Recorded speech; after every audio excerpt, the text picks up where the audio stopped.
রাঁচি ভ্রমণের দ্বিতীয় পর্বে আপনাদের সকলকে স্বাগত।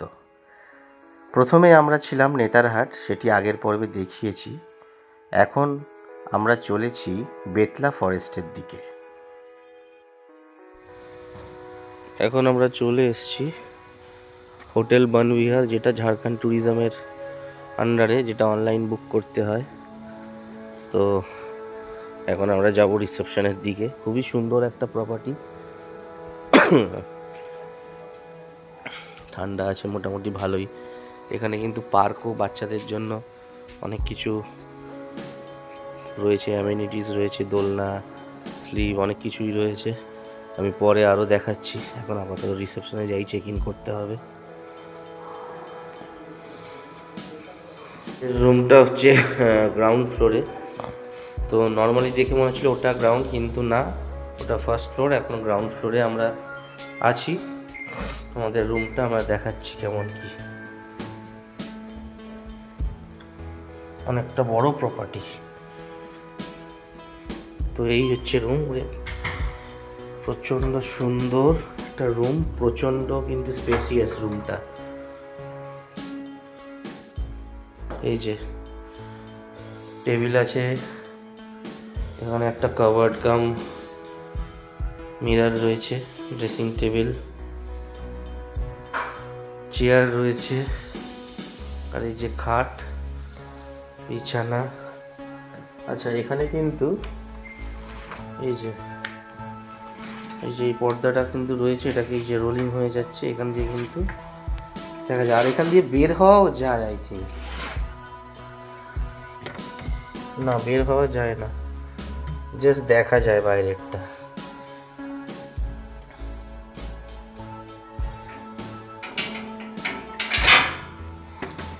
না, বের হওয়া যায় না, লক করা আছে। বের হওয়া যায়, বর্তমানে লক করা আছে। বের হওয়া যায় কিন্তু লক করা আছে। তো এই হলো রুম, খুবই সুন্দর।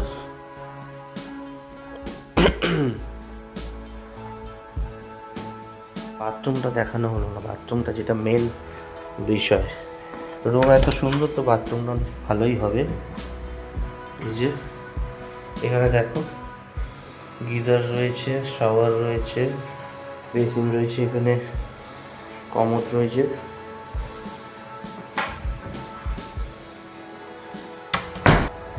আমাদের রুম নাম্বার হচ্ছে 104। গেট আমাদের, যেখানে আমরা আজকে রয়েছি, এন্ট্রান্স এটা। ওই সোজা গিয়ে বাঁদিকে গিয়েই হচ্ছে আমাদের রুমগুলো। এটা হচ্ছে মেন এন্ট্রান্স, একদম রোডের ধারেই। দেখতে পাচ্ছ বন্ধুরা, এখানে আরও অনেক হোটেল রয়েছে। এদিকটা পুরোটাই অন্ধকার, যেহেতু ফরেস্ট এরিয়া, সীমিত জায়গা ছাড়া কিন্তু লাইটের ব্যবস্থা নেই। এখানটা একটু রয়েছে, এখানে একটা ক্যাফে মতনও রয়েছে। আর এই এন্ট্রান্স। সকালে আরো ভালোভাবে দেখাবো সামনের গার্ডেনগুলো। রাত্রের ভিউ।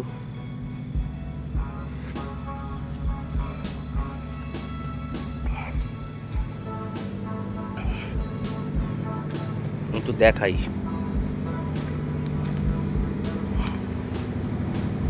এই যে এগুলোতে জঙ্গল সাফারি হয়, পালামু টাইগার রিজার্ভ। ওই গাড়িগুলো করে জঙ্গল সাফারি হয়। এই যে এখানে কিন্তু আরো অনেক জায়গা রয়েছে। পার্কটা প্রচন্ড বড় সড়ো।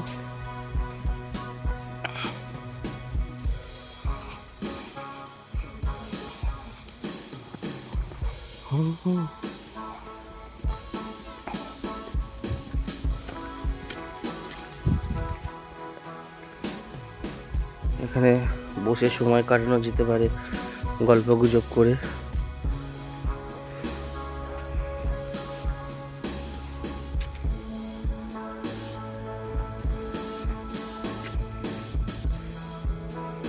খুব সুন্দর জায়গা, সকালবেলা আরো ভালো লাগবে। এটা রাত্রের ভিউ। তো আমাদের রুমে যাওয়ার রাস্তা এদিকে হচ্ছে ক্যাফেটেরিয়া, ডাইনিং রুম। এদিকে একটা ওয়াশরুমও রয়েছে।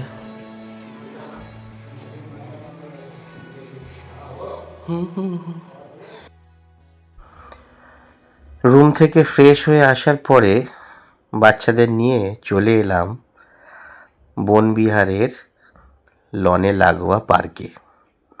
এখানে বাচ্চাদের খেলাধুলো করার জন্য অনেক কিছু সরঞ্জাম রয়েছে। এখন আমাদের ছোট্ট পুচকে অংশিকা খেলাধুলা করতে ব্যস্ত। এখানে স্লিপ রয়েছে, আবার ওইদিকে যাওয়ার জন্য এই দেখো আমাদের একটা বড় বাচ্চাও আছে, সেও খেলাধুলা করতে ছাড়েনি। অনেক কিছু রয়েছে, রোপ ক্লাইম্বিং রয়েছে, স্লিপ রয়েছে। অবসর সময় ভালোভাবে কাটানো যায়। এই দেখো একটা বুড়ো ধেড়ে বাচ্চা হামাগুড়ি দিয়ে আসছে। ওহ, কি আনন্দ, চোখে মুখেই প্রকাশ পাচ্ছে।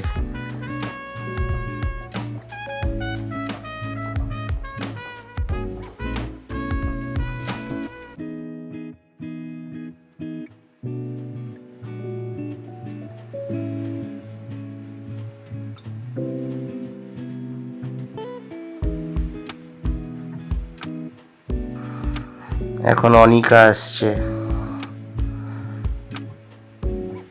এই যে বড় বাচ্চাটা নামছে এখন।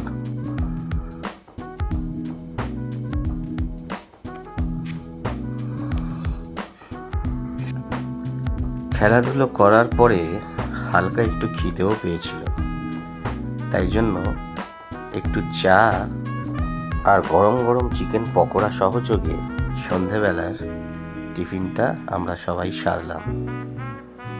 রুমে সার্ভিসও অ্যাভেলেবেল আছে, আমাদের রুমেই দিয়ে গিয়েছিল। এখন আমরা চলে এসেছি ডিনার করতে।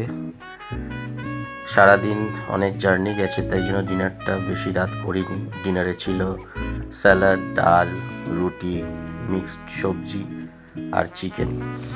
ঠান্ডা বেশ ভালোই আছে, তাড়াতাড়ি ডিনারটা সেরে নিলাম। তো ভাবলাম ডিনারের পরে একটুখানি হাঁটাচলা করা যাক, আশপাশটা একটু থমথমে পরিবেশ, একটুখানি হেঁটে আসি মিনিট 10, তারপরে ঘুমাবো। খাবারটা সত্যি খুব ভালো ছিল। আর কালকে সকালে একদম ফার্স্ট মর্নিং আমরা বেরিয়ে যাব জঙ্গল সাফারি করতে। 6টা থেকে স্টার্ট হয়, 6টা থেকে 9:30, তারপরে গেট বন্ধ হয়ে যায়, আবার 2টো থেকে 4টে অবধি খোলা থাকে।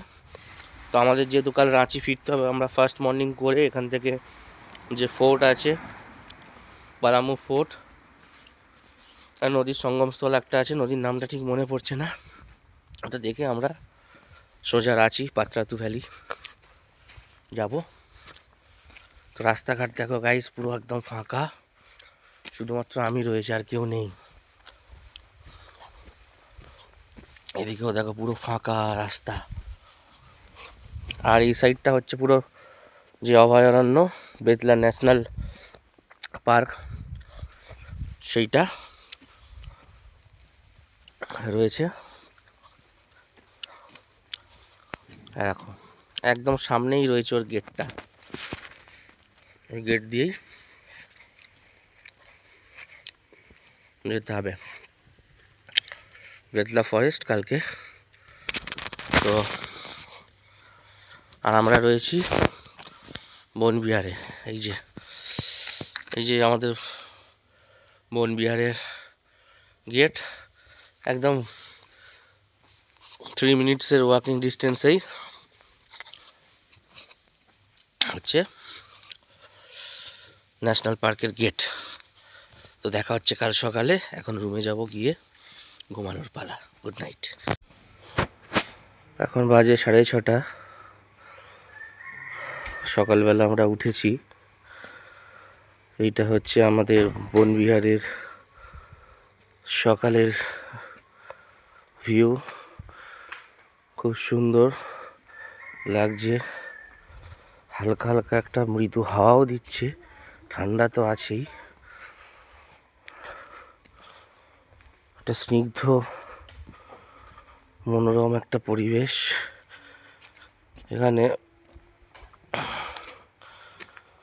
এই যে কালকে রাত্রে দেখিয়েছিলাম, এখানে ওই এক্সারসাইজ করার কিছু ইকুইপমেন্টস রয়েছে।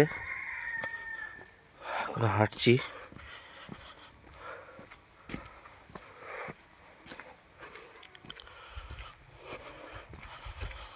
খুব সুন্দর লাগছে।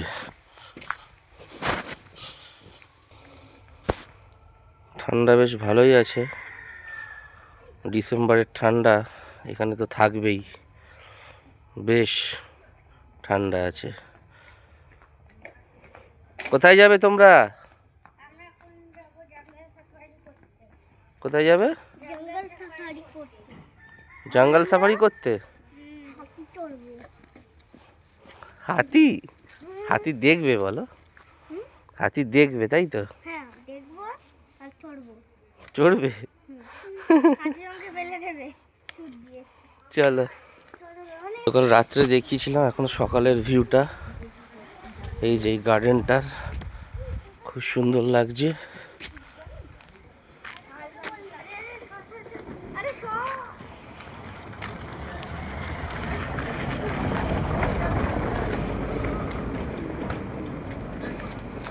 এটাই হলো গিয়ে মেন গেট, আর ঠিক অপোজিটটাই যেটা দেখা যাচ্ছে ওটাই কিন্তু জাতীয় উদ্যান বেতলা ন্যাশনাল পার্ক। এর ভিতরেই আমরা সাফারি করতে যাব।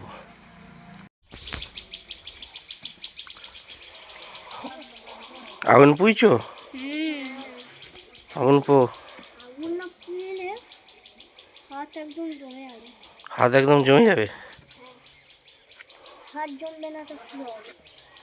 ও পো, আগুন পো।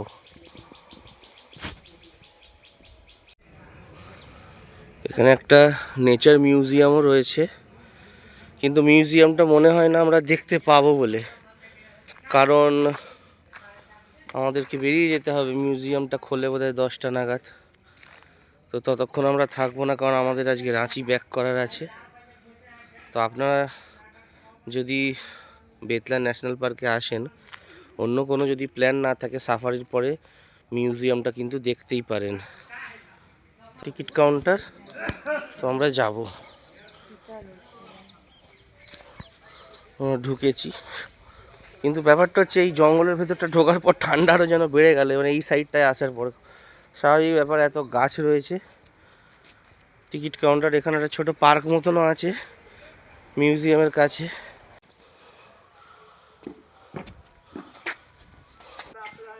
ও আচ্ছা আচ্ছা, টিকিট কাউন্টারে ওই লোক যিনি ছিলেন ওখানেই আগুন ইয়ে করছিলেন, এখন উনি এসছেন। भैया कितना सफारी के लिए? 2450 টাকা। हाँ, हम लोग ब्लॉग करते हैं ना, ब्लॉगिंग। नहीं नहीं, ये मोबाइल पे करते हैं, मोबाइल वाला। हाँ, कैमरा लीजिएगा? नहीं नहीं, कैमरा का कैमरे में आ जाता है ना, उसको बोलो ना। नहीं नहीं, ये मोबाइल पे। তো ক্যামেরা যদি তোমরা কেউ নিয়ে করো তো সেই জন্য আলাদা চার্জ লাগে।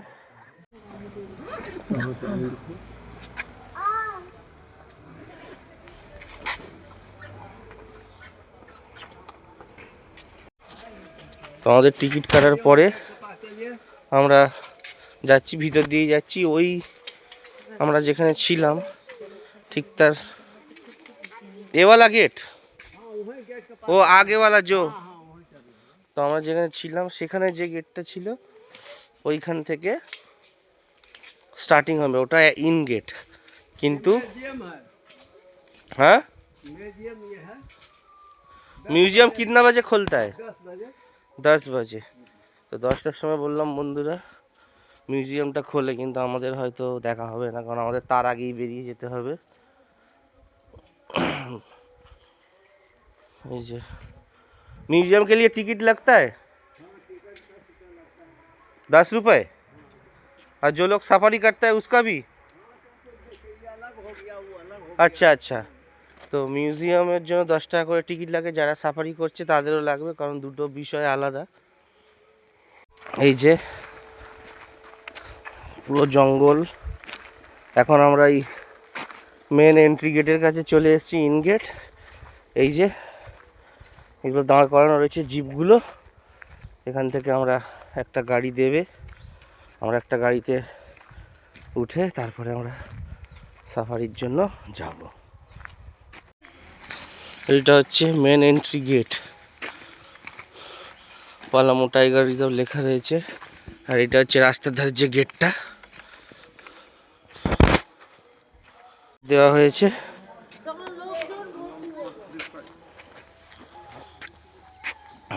এই যে মেন গেট দিয়ে আমরা ঢুকবো। বাচ্চা লোক बीच में जाओ। ये कैंपर सब उठছে।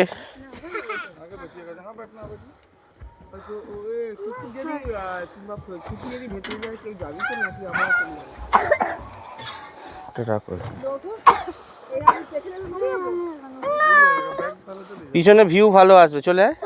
ভিউ সব দিকেই ভালো আছে। আমরা উঠে গেছি। আর এই যে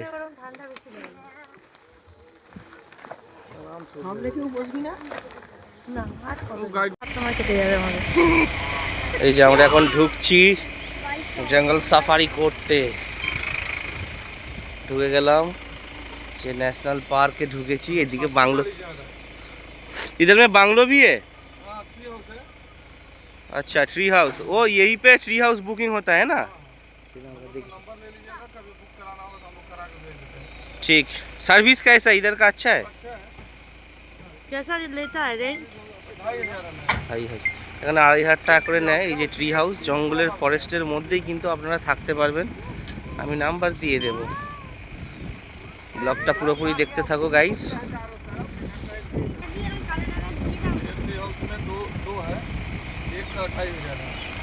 ওই যে 2500 টাকা করে ভাড়া। এখানে এই যে ট্রি হাউসগুলো আপনারা থাকতে পারবেন পুরো জঙ্গলের মধ্যে, মানে জঙ্গলের মধ্যে মিন্স এই ক্যাম্পাসের মধ্যে। আর এখন আমরা ঢুকছি জঙ্গলের মধ্যে। ওই তো হরিণ দেখতে পাচ্ছি, ঘাস খাচ্ছে। ওয়াও, এই যে চুপচাপ থাকতে হবে, বেশি কথা বললে পালাবে। ওয়াও, ঢুকতে না ঢুকতেই প্রকৃতি আমাদের উপহার দিয়েছে এত সুন্দর হরিণগুলো ছুটে। ওয়াও,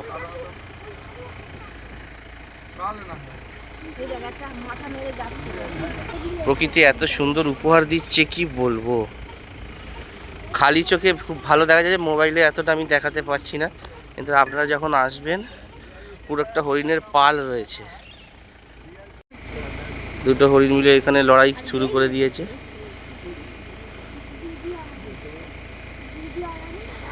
ওয়াও, কিন্তু জঙ্গলের আরো ভিতরে প্রবেশ করছি কোরি এরিয়ার দিকে। এখন দেখা যাক, কপাল প্রসন্ন যদি থাকে আরো অনেক কিছু দেখতে পাবো। Hope for the best. কেমন লাগছে? খুব ভালো।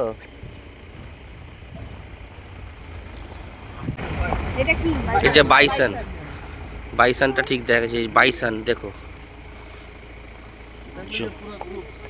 পুরো গ্রুপ রয়েছে বাইসনের। এটা কপাল ভালো থাকে। যে জঙ্গলি বাইসন যে আছে, জঙ্গলি ষাঁড় যাকে বলে, ইন্ডিয়ান গোর। কিন্তু এই যে পুরো গ্রুপ রয়েছে ভিতরে, বাইসন দেখা গেল। আর বুঝতেই পারছো ঠান্ডাটা কতটা, চলিয়ে মুখ থেকে পুরো একদম কতটা ব্যাপারে বেরোচ্ছে, প্রচণ্ড ঠান্ডা গাইস। আর আমাদের কপাল ভালো ছিল, আমরা বাইসন দেখতে পেয়েছি, পুরো গ্রুপ ছিল। তো কপাল আমাদের খুবই ভালো, সুপ্রসন্ন ভাগ্য। আমাদের প্রকৃতি খুব ভালোভাবে আমাদের উপহার দিচ্ছে। তো এখন আমরা এই যে ময়ূর, তোরা রুকিয়ে না এখন আবার ময়ূর দেখতে।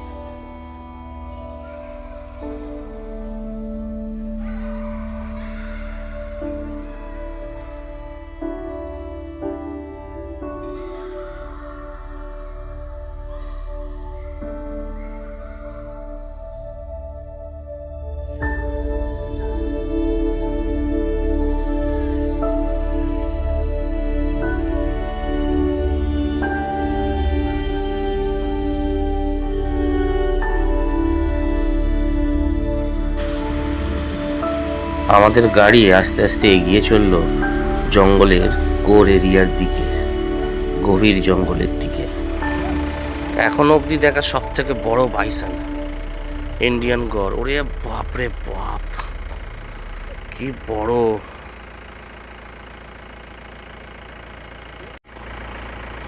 গাছের পাতা খাচ্ছে।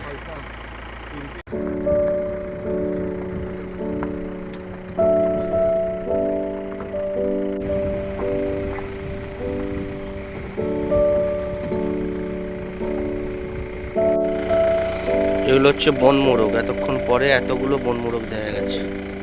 এই এতক্ষণ পরে একটা ছোট্ট হরিণ শাবককে এত সামনাসামনি দাঁড়িয়ে থাকতে দেখে ছবি এবং ভিডিও করার লোভ সামলাতে পারলাম না। ড্রাইভার দাদাকে একটু দাঁড়াতে বললাম। আমার তো মনে হচ্ছিল ও ছবি তোলার জন্য পোজ দিচ্ছে।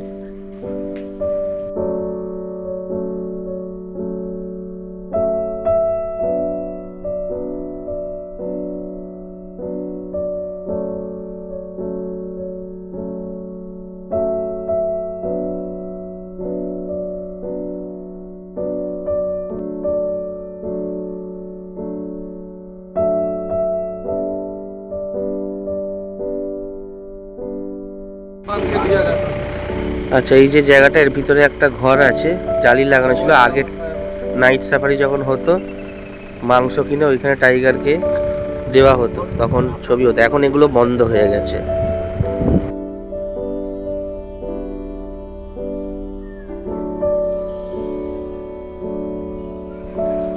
ফেরার পথেও দেখলাম এদের ঝগড়া এবং লড়াই এখনো পর্যন্ত থামেনি। এরা তখনও মারামারি করে চলেছে।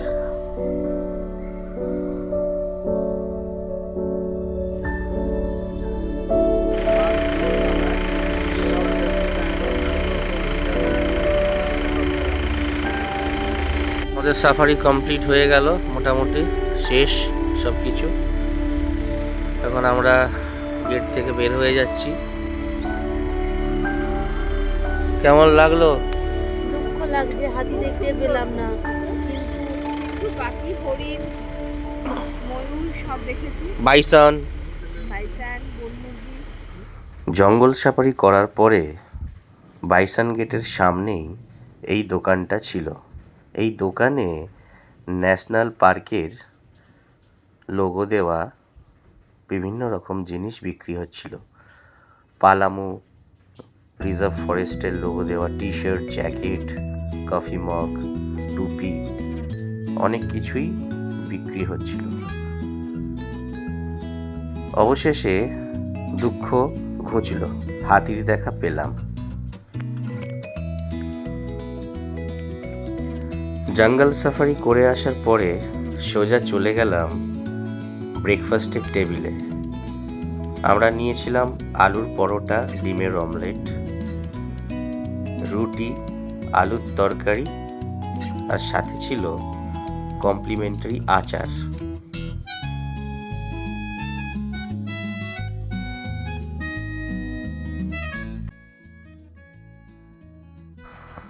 বনবিহারকে বিদায় জানিয়ে এবারে আমরা চলেছি পালামু ফোর্ট দেখতে যাব বলে। এখন আমরা রয়েছি পালামু ফোর্টের সামনে, যেটি ঝাড়খণ্ডের লাতেহার জেলায় অবস্থিত। এখানে আগে সৈনিকরা থাকত, কিন্তু কালের নিয়মে আজ সবই ধ্বংসপ্রাপ্ত। এটি অবস্থিত পেতলা ফরেস্ট থেকে প্রায় 3 কিলোমিটার দূরে। এটি নির্মাণ করেছিলেন চেরো রাজবংশের রাজা মেদিনী রায়। 1857 সালে বিদ্রোহের সময় ইংরেজরা এই ফোর্টটি বা এই কেল্লাটি ব্যবহার করত। কত জাঁকজমকপূর্ণ ছিল এই দুর্গ এক সময়, কিন্তু কালের নিয়মে আজ সবই ধ্বংসপ্রাপ্ত। সব কিছু চিরস্থায়ী হয় না। এই কেল্লার ধ্বংসাবশেষ তারই সাক্ষ্য বহন করে চলেছে।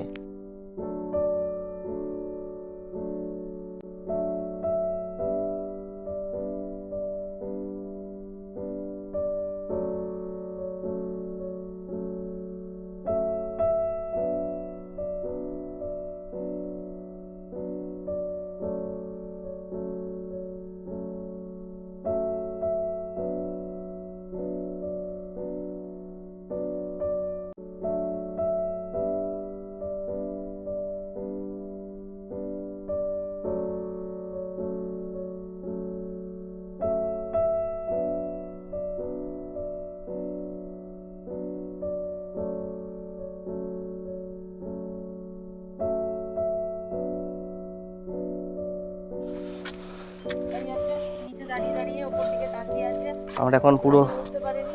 ফোর্টটা ঘুরছি। আচ্ছা, ওই দিকেও যাওয়া যায়, অনেকটা লম্বা, কেলাটা অনেকটাই বড়, মানে ওই দিক দিয়েও পুরো পাঁচিল রয়েছে। তো এইখান দিয়ে এই যে অনেক বড় এরিয়া নিয়ে ছিল, কিন্তু আজ সমস্তটাই ধ্বংসপ্রাপ্ত। এখানে সৈন্যরা থাকতো তীর ধনুক নিয়ে দাঁড়িয়ে।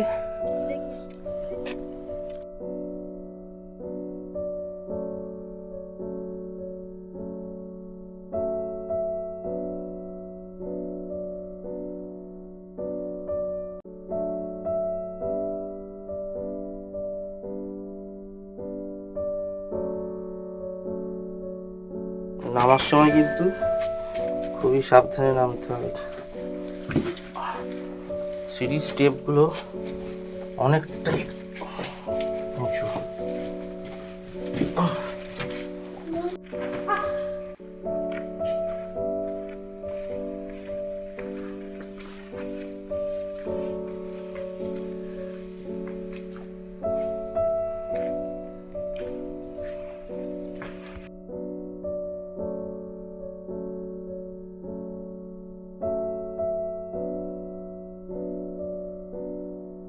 পালামু ফোর্ট দেখে পাত্রাতু ভ্যালি যাওয়ার পথে একটু চা খাওয়ার জন্য দাঁড়ানো হয়েছিল। পাত্রাতু ভ্যালি অনেকটা রাস্তা।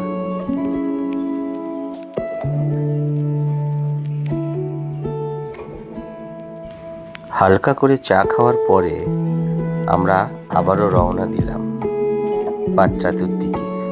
সেখানে আমরা দেখব পাত্রাতু লেক আর পাত্রাতু ভ্যালি। আমরা এখন Patratu valley view point cross করে যাচ্ছি, কারণ ফেরার পথে এই পথ দিয়েই ফিরতে হবে। তাই আমরা ঠিক করলাম আগে লেক হয়ে ফেরার পথে এই ভিউ পয়েন্টটা আমরা কভার করব। পাত্রাতু লেকের কাছে চলে এসেছি। তো লেকে ঢোকার আগে এখানে টিকিট কাউন্টারে এই যে রয়েছে, টিকিট কাটতে হবে, তারপরে এন্ট্রি হবে। আমরা এখন টিকিট কাটতে যাচ্ছি। আর এখানে অনেক কিছু দোকান রয়েছে, এখানকার কিছু লোকাল আর্ট অ্যান্ড ক্রাফটের দোকান। এখানে টিকিট হচ্ছে 20 টাকা করে। তো এটা হচ্ছে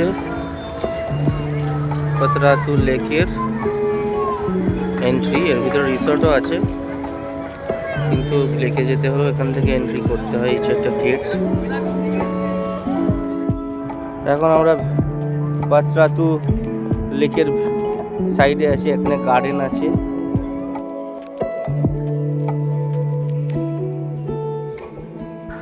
আমরা এখন চলে এসেছি পাত্রাতু লেকের সামনে। এখানে অনেক রকমের দোকানপাট বসেছে, খাবার দোকান থেকে শুরু করে নানান রকমের মনোহারী দোকান। এবং এই লেকে বোট রাইড করার জন্য লেকের ধারেই কাউন্টার রয়েছে। সেখানে বিভিন্ন রকম বোটের বিভিন্ন রকম প্রাইস আছে। আপনারা যেটা পছন্দ করবেন সেই অনুযায়ী টাকা দিয়ে বোট বুক করতে হয়।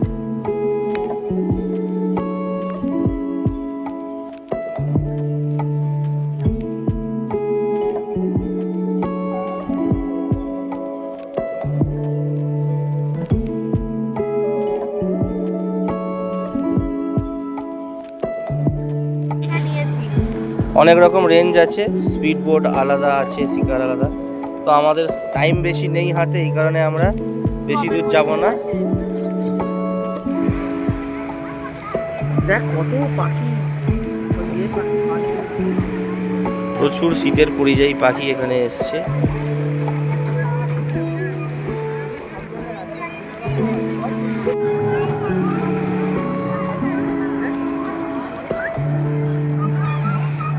এখন বোটে ওঠার আগে একটু পকোড়া নিয়ে নেওয়া হচ্ছে বোটে বসে বসে খাওয়ার জন্য।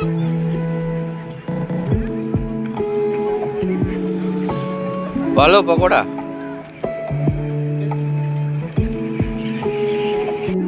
এখন আমরা বোটের দিকে যাচ্ছি, উঠবো বোটে।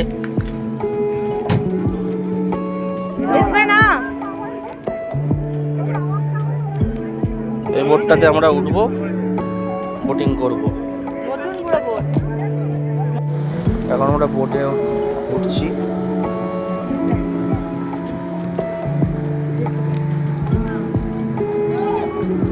বসো।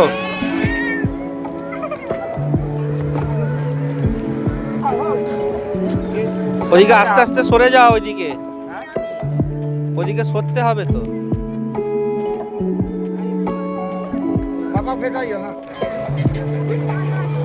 কেমন লাগছে? খুব সুন্দর। এখন আমরা বোটিং এ ফাঁকা বোটে কেমন বেরিয়ে লাগছে? পড়েছি। মাছ ধরতে যাচ্ছি আমরা। দারুণ দারুণ। এই দেখো পাখিগুলো ভর্তি। দাও না, দাও তবে তো আসবে। মক্কা খুঁজে যাবে।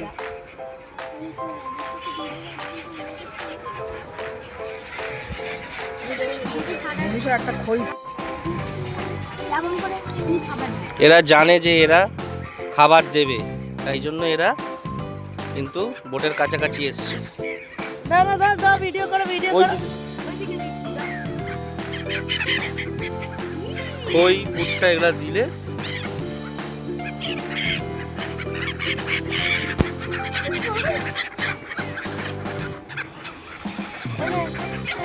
এনে, এনে। অসাধারণ লাগছে, অসাধারণ। এই যে পাখিদেরকে খাবার দেওয়া হচ্ছে, আর পাখিরা এসে এরকম খাবার খাওয়ার জন্য আসছে। এই দেখো। ওই। নাও নাও, ভিডিও নাও, ভিডিও নাও, হাতে ভিডিও নাও, ভিডিও এই নাও। বোটিং এ এসে একটাই গান মনে পড়ছে গ্রেট গ্যামলার সিনেমার, तो लफ्ज की है दिल की कहानी, या है मोहब्बत या है जवानी। এত সুন্দর লাগছে পাখিগুলো। পুরো করে নে, অল্প অল্প করে দিবি, একটু একটু করে দিবি, তাহলে থাকবে।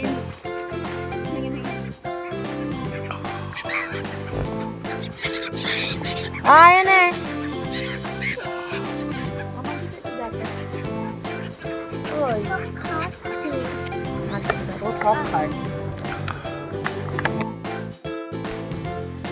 অসাধারণ একটা অভিজ্ঞতা হলো।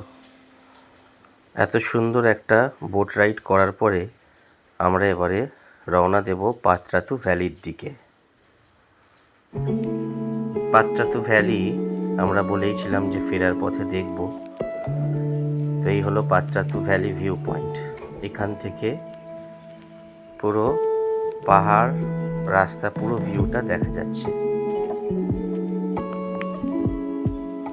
এইটা হলো পুরোটাই একটা ভ্যালি, পাত্রাতু ভ্যালিটা। এখান থেকে লেকটাও দেখা যাচ্ছে দূরে।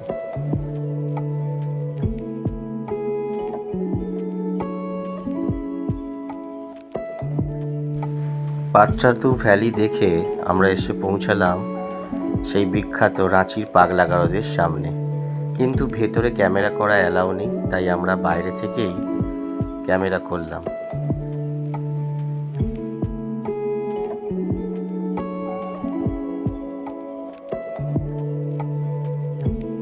এসএলএম এর সাইডে যাচ্ছি, গাছের পাতাটা দেখো গাইস কি সুন্দর লাল, দেখেছো?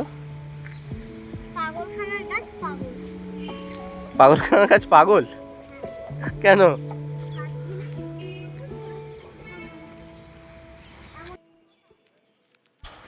রাঁচি স্টেশনের কাছে দেখলাম অনেক আগুন জ্বালিয়েছে।